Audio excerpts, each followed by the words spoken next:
Picture this: gull-wing doors swinging upward like a DeLorean, a mid-mounted turbocharged engine screaming to 9,000 RPM, and proportions that scream Ferrari F40 meets Lamborghini Diablo. Now shrink all of that down to just 129 inches long and wedge it into Japan's key car regulations. Sound impossible? Well, welcome to the Autozam AZ-1, the tiny supercar that proves you don't need 500 horsepower to have your face rearranged by G-forces. Built during Japan's economic bubble when automakers had money to burn on the wildest ideas imaginable, the AZ-1 was Mazda's answer to a question nobody asked. What if we made a miniature exotic car for the everyday driver? With only 4,392 units ever produced and just 63 horsepower on tap, this pint-sized rocket became the holy grail of key sports cars. This is the story of the baby supercar that dared to dream big while staying impossibly small. To understand why something as audacious as the AZ-1 exists, we need to rewind to post-war Japan. In 1949, the Japanese government created the K-car category to stimulate both car ownership and the growth of Japan's automotive industry. The original regulations were restrictive, initially limiting engines to just 150cc for four-stroke engines. But over the decades, these regulations gradually loosened. The game changed in March 1990 when K-car regulations were revised, allowing engines a displacement increase of 110cc to 660cc, and the maximum length increased by 100 millimeters. This 20% jump in displacement coincided perfectly with Japan's economic bubble, and manufacturers scrambled to develop new models. Within 5 months, all major K models had switched from 550cc to 660cc engines. But here's where it gets interesting. For the first time, a power limit of 64 PS, or 63 horsepower, was applied in response to the ever-increasing power outputs available with turbocharging and multi-valve technologies. This was a gentleman's agreement among Japanese automakers to avoid an all-out horsepower war that might anger the government and put the K-car's tax advantages at risk. During the late 1980s and early 1990s, Japan's bubble economy was in full swing. Real estate prices skyrocketed, corporate profits soared, and suddenly Japanese automakers had the resources and confidence to chase every wild idea imaginable. While the rest of the world got the NSX, Supra, RX-7, and GTR, the domestic Japanese market saw something even more special: the birth of K sports cars. The little K cars weren't immune to this major change, and 5 sports cars took advantage of both the larger engine regulations and the bubble economy: the Autozam AZ-1, Honda Beat, Suzuki Cappuccino, Daihatsu Liza Spider, and Subaru Vivio T-Top. These became known collectively as the ABC sports cars, with the letters standing for Autozam, Beat, and Cappuccino. But among these, the AZ-1 stood apart as the most extreme, the most exotic, and arguably the most impractical.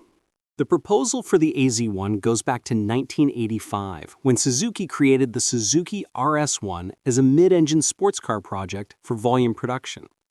Suzuki had the vision first, dreaming of bringing supercar proportions to the masses within key car constraints. By 1987, they unveiled the RS-3 concept at the Tokyo Motor Show, featuring styling that would heavily influence the final AZ-1. But Suzuki got cold feet. Despite developing much of the car, they decided against production, perhaps doubting whether the Japanese market was ready for such an extreme key car. That's when Mazda stepped in. Fresh off the massive success of the original Miata and flush with bubble economy cash, Mazda saw potential where Suzuki saw risk. Most of the development and engineering was actually done by an English company named Hoddle Whiting in Basildon, Essex, UK. This is where the story gets fascinating. Here was a Japanese key car, designed for Japanese roads, being engineered by British specialists thousands of miles away. The car underwent extensive testing at Lotus's Millbrook Proving Ground, despite the fact that it was never intended for sale outside Japan. Mazda installed Toshihiko Hirai as the product chief, the same brilliant engineer who led the first-generation Miata program. By 1989, Hirai had 3 new AZ-550 concepts ready for that year's Tokyo Motor Show. The 550 designation represented the maximum engine capacity of 550 cc under the key car regulations at the time, though this would soon change. Type A was a red sports car with pop-up headlights, front air vent, and gull-wing doors. Type B, themed as high-tuned pure sports, featured a greenhouse pyramid roof without a rearward sweep to the C-pillar and had more conventional forward door hinging. Type C looked like a mini Group C sports prototype racer. In the end, Mazda found Type A most likely to return a profit. The gull-wing doors were kept, the pop-up headlights gave way to fixed units with those iconic round eyes, and the supercar-inspired bodylines were refined for production. Production started, and the first AZ-1 rolled off the line on August 8, 1992 at Kurata Manufacturing Plant. The AZ-1's birthday is October 5th, because that was when the first AZ-1s were delivered. The car was sold through Mazda's Autozam dealer network, a sub-brand created during the bubble era to handle quirky, creative products that didn't fit the traditional Mazda mold. Let's talk about what makes this tiny terror tick. Power came from the Suzuki-sourced 657cc turbocharged engine used by the Suzuki Alto that produced 64 PS at 6,500 RPM and 85 Nm or 63 pound-feet of torque at 4,000 RPM. The F6A engine is a technological marvel in miniaturization. This 657cc engine was introduced in 1990, retaining the 65mm bore but with a new 66mm stroke size. The F6A DOHC Turbo featured a 657cc fuel-injected dual overhead cam 12-valve 3-cylinder configuration. Think about that for a moment. 12 valves, dual overhead cams, and a turbocharger, all in an engine smaller than many motorcycle power plants. The entire F6A engine weighs approximately 150 pounds, making it lighter than most V8 cylinder heads alone. But here's where it gets good. While the advertised figures stopped at 63 horsepower due to the gentleman's agreement, the AZ-1's engine had a party trick that most people don't know about. It featured a motorcycle-sourced gearbox and could rev all the way to 9,000 RPM. That's proper sport bike territory for a car engine, and it gave the AZ-1 a character unlike any other K car of its era. The compression ratio sat at 9.2 to 1, high for a turbocharged engine of the time, which helped throttle response and gave the little 3-cylinder a snappy character. The turbocharger, with intercooler, helped the F6A produce 85 Nm of torque at just 4,000 RPM, ensuring the AZ-1 didn't feel completely gutless down low despite its tiny displacement. Power was sent to the rear wheels through a 5-speed manual transmission with cable-actuated shift forks. Because the AZ-1 uses cables to actuate its shift forks, the action from the knob isn't as perfectly sublime as it is in its bigger Miata sibling, but it's still well built, reminiscent of old air-cooled Porsche shifters. The car weighed just 720 kilograms, or 1,587 pounds with air conditioning, with a weight distribution of 44% front and 56% rear. To put that in perspective, a modern Miata weighs about 2,300 pounds. The AZ-1 was 700 pounds lighter while packing supercar styling and gull-wing doors. The top speed was electronically governed to 87 miles per hour or 140 kilometers per hour, though theoretical top speeds without the governor were approximately 110 miles per hour. More impressively, a well-driven example could hit 60 miles per hour in just over 7 seconds, though most sources cite around 10 seconds for stock examples. Either way, the power-to-weight ratio meant this little K car could embarrass much more powerful machinery on a tight, twisting road. The dimensions tell the whole story. 3,295 millimeters, or 129.72 inches long, 1,395 millimeters, or 54.92 inches wide, and 1,150 millimeters, or 45.27 inches tall. For reference, that's shorter than a Smart 4.2, but with completely different proportions. Styling was by designer leader Toshiko Hirai and Tatsumi Fukunaga. They borrowed liberally from the greatest hits of 1990s exotic cars.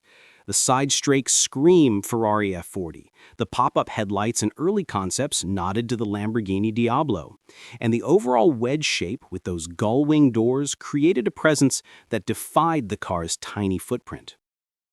The frame was a steel monocoque with gull-wing doors, and body panels made from injection-molded plastic. This kept weight down while allowing for the dramatic body styling. The plastic construction also meant panels could be replaced if damaged, though finding replacements today is nearly impossible.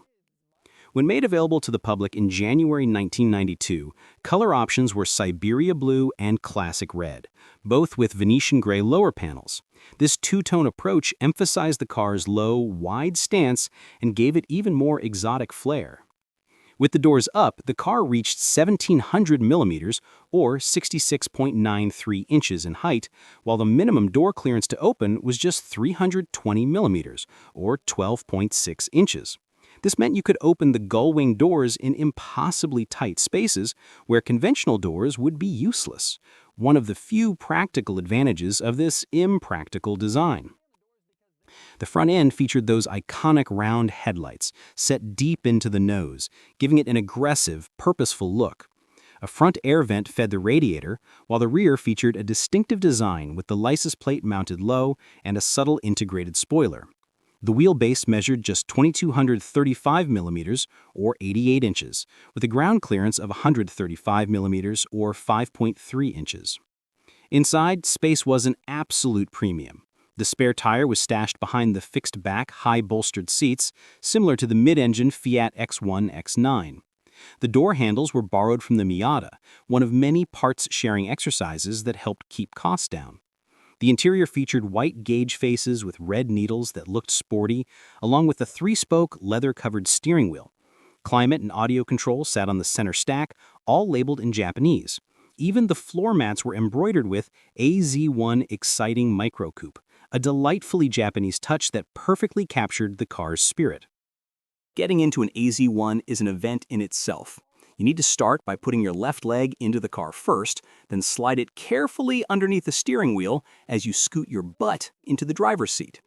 It's undignified, it's awkward, and it's absolutely worth it once you're settled in. The car's incredibly fast steering with only 2.2 turns lock-to-lock makes it a true driver's car, though one that demands respect and skill. For inexperienced drivers, it might feel a bit too darty, but enthusiasts with enough seat time will appreciate the Autozam's willingness to change direction. Similar to the more modern Alfa Romeo 4C, when you move the wheel just off-center, the car immediately starts to change direction.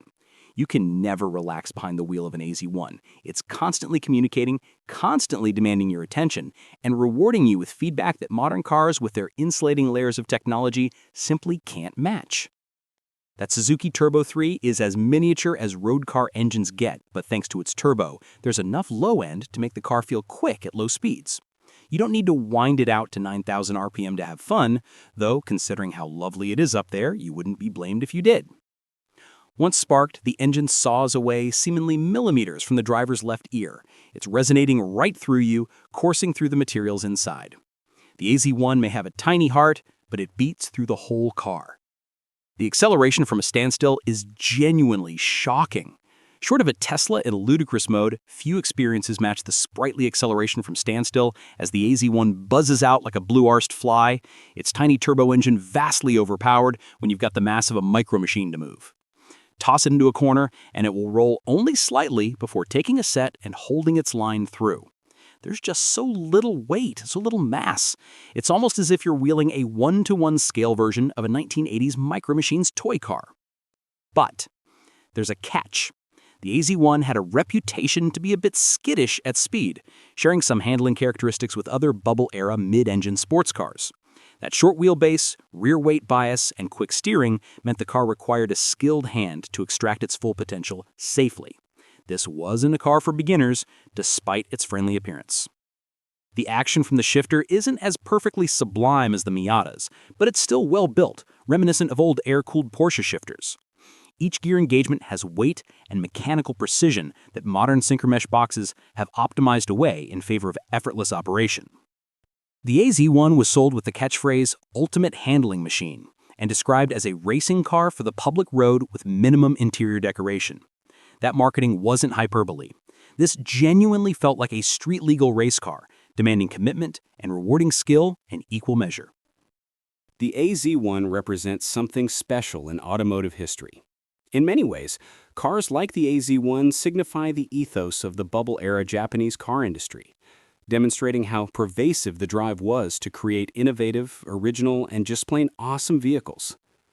The Autozam AZ-1's legacy extends beyond its role as a sports car. It represents a bygone era of automotive innovation and experimentation. In an industry dominated by mass-produced practical vehicles, the AZ-1 dared to be different, pushing the boundaries of design and performance. Think about what had to align for this car to exist. A booming economy giving automakers money to chase wild ideas, a recently revised K-car regulation allowing more displacement, the technological advances making turbocharged 3-cylinders viable, and corporate cultures willing to greenlight projects with questionable business cases. The AZ-1 proved you didn't need a V12 and 500 horsepower to create something special. A drive in the AZ-1 is enough to convince anyone that you don't need to go fast to have fun. This philosophy of lightweight, driver-focused engineering would influence countless sports cars that followed, from the modern Miata to the Lotus Elise to the Alpine A110. Today, the AZ-1 is considered by many enthusiasts to be the holy grail of K-cars, with its Ferrari-like looks making it stand out even among the ABC trio of K-car sports cars. Its rarity, combined with its genuine driver appeal and undeniable cool factor, has elevated it from commercial failure to cult icon. The car also represents Japanese engineering at its finest, taking restrictive regulations and turning them into an opportunity for innovation rather than an excuse for mediocrity. The F6A engine, the lightweight construction, the careful packaging, the attention to driving dynamics, all of it showed what was possible when engineers were given freedom to pursue excellence within constraints. The Autozam AZ-1 shouldn't exist. It was too expensive, too impractical, too extreme for the K-car market it was aimed at. It arrived just as Japan's economic bubble burst, dooming it to commercial failure before most buyers even knew it existed. Fewer than 4,400 were built, and half of those sat unsold in dealer lots for years. Yet somehow, 3 decades later, the Autozam AZ-1 has achieved something its creators could never have imagined: legendary status. It's become the poster child for Japan's bubble-era creativity, proof that automakers once had the courage to chase dreams regardless of spreadsheets and focus groups. With just 63 horsepower, it taught us that power isn't everything. With a 657cc 3-cylinder, it proved that sophistication and performance aren't about displacement. And with those dramatic gull-wing doors and supercar proportions shrunk down to K-car dimensions, it showed that exotic excitement doesn't require an exotic price tag, at least not when it was new.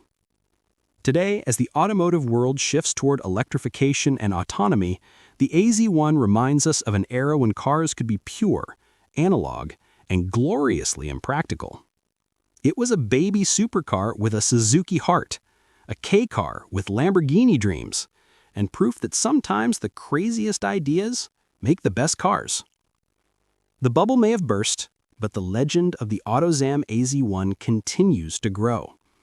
And for those lucky few who've experienced the thrill of driving one, who've heard that tiny 3-cylinder scream toward 9,000 RPM while gull-wing doors tower overhead, they know the truth. This little Japanese oddball is every bit the supercar it always pretended to be.